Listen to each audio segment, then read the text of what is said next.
첫 시간 주님께 안녕하세요. 대강교회 오훈 목사입니다. 10월 10일 화요일입니다. 하나님 우리에게 주신 말씀은 잠언 31장 1절에서 9절 말씀입니다.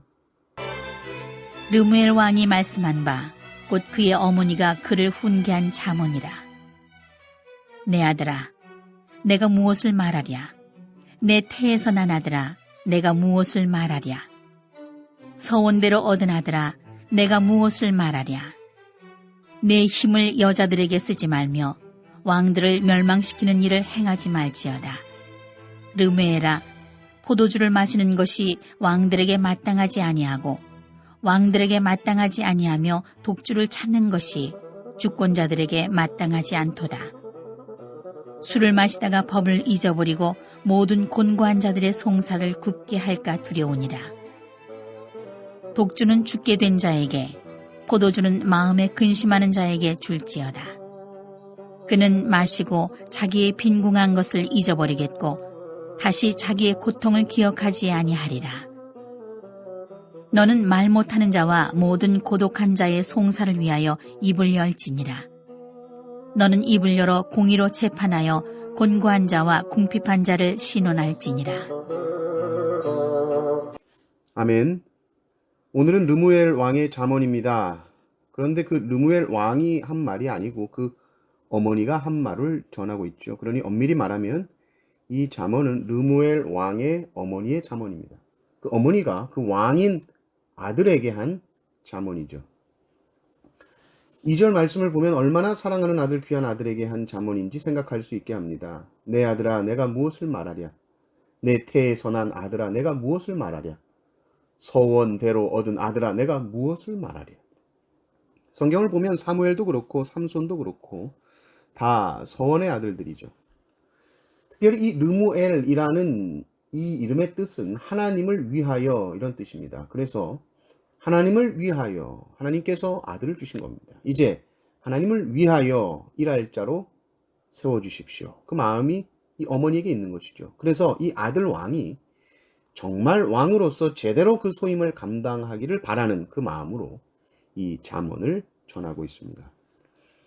오늘 본문에서는 세 가지를 말하는데 첫 번째는 너의 힘을 여자에게 쓰지 말아라 이렇게 말합니다. 왕은 모든 것이 다 있는 사람입니다. 돈과 권력과 명예가 다 있는 것이 왕이죠. 그래서 특별히 성적으로 방종할 가능성이 아주 높습니다. 고대 왕의 권력이라는 것은 늘 절대적인 것이었기 때문에 모든 것을 다 마음대로 할 수 있습니다. 그리고 아주 쉽게 정당화하고 합리화할 수 있는 것이죠. 르무엘의 어머니가 말하는 겁니다. 여자에게 힘쓰지 말아라. 성적으로 방종하지 말아라. 그것 때문에 망한 왕들을 많이 본 것입니다.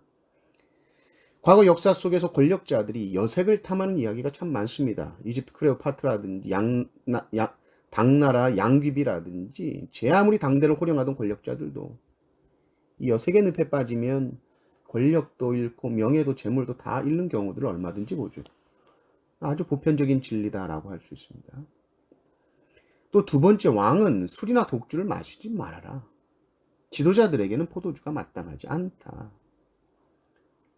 이렇게 말하는 이유는 술을 마시면 실수할 수 있는 확률이 높아지기 때문입니다. 그러나 왕은 실수해서는 안 되는 자리죠. 왕은 늘 올바른 재판을 해야 하는 사람입니다. 이 재판이라는 것은 또 얼마나 중요한 일입니까?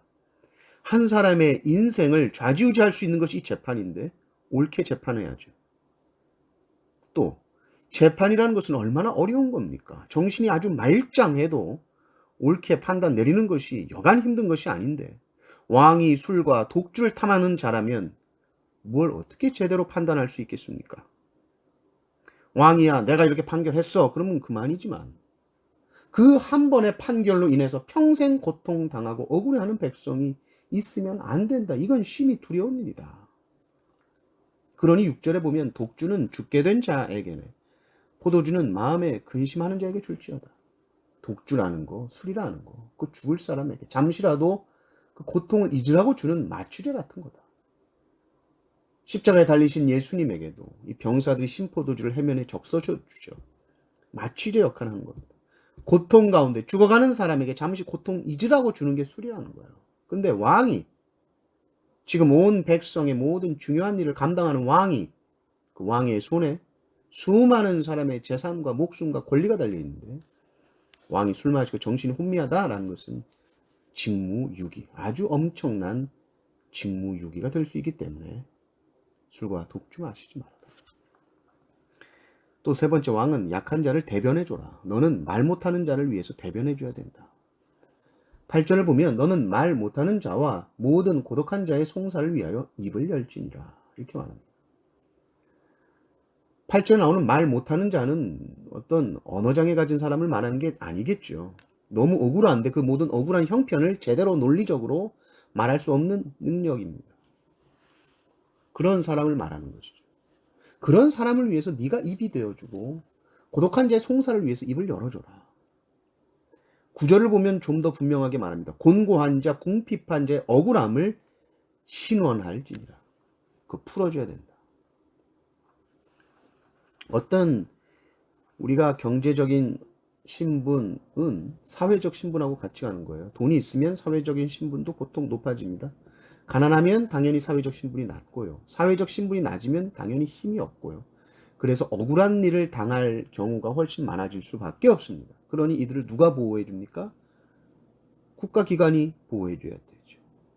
법을 몰라서 사법상 어려움을 당합니다. 근데 스스로 자신을 변호할 수 없는, 그런 말할 능력이 없는 그런 형편에 있는 자들은 왕이 도와줘라.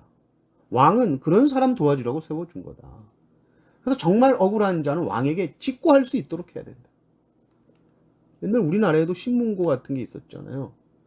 또 솔로몬 재판 여러분 아실 겁니다. 그 창기였던 두 여인이 아이 하나 데려와서 판결해 달라고 할 때도 왕에게 직접 와요. 드고아의 과부도 왕에게 나올 때 사무엘하 14장 보면 형제가 싸우다가 이렇게 뭐 그런 일을 당했습니다. 그런 경우도 직접 온다고요. 무슨 사법적인 절차 다 따지고 그거 하다 보면 왕에게 재판 받을 수가 없습니다. 그러니까 왕은 가난한 과부를 돕는 것, 그 일을 할 때에는 절차까지 다 내려놓고 그 억울함을 해결할 정도로 중요한 일이라고 생각해야 된다. 힘없는 자, 연약한 자가 억울한 일 당하면 안 됩니다. 왕은 그거 해결하려고 왕으로 세운 거예요. 그래서 왕의 마음에는 늘 억울한 백성이 있어야 됩니다. 오늘 말씀을 정리해보면 그렇습니다. 왕은 첫째 여색을 탐하지 말아라. 둘째 술 절제해라. 마시지 말아라. 판단 잘해야 되니까. 또 자신에게 달려있는 이 백성들 공의롭게 정의롭게 힘없고 불쌍한 사람들의 입이 되어주고 그들의 편이 되어줘라. 하나님께서 우리에게 어떤 힘을 주셨다라고 할 때는 그것은 나 자신을 위해 사용하라고 주신 것이 결코 아닙니다. 힘이나 권력이나 지위나 건강이나 하나님이 주신 것은 이웃을 사랑하도록 주신 것입니다. 자신만을 위해서 한번 써보십시오. 그땐 우리의 영혼은 결코 만족하거나 행복할 수 없을 겁니다. 우리가 가진 힘과 능력, 건강, 모든 신분, 지위, 나의 도움이 필요한 자를 위해서 사용함으로써 참된 평안과 기쁨을 우리의 이웃들과 함께 누리시기를 주님의 이름으로 축원합니다. 아멘.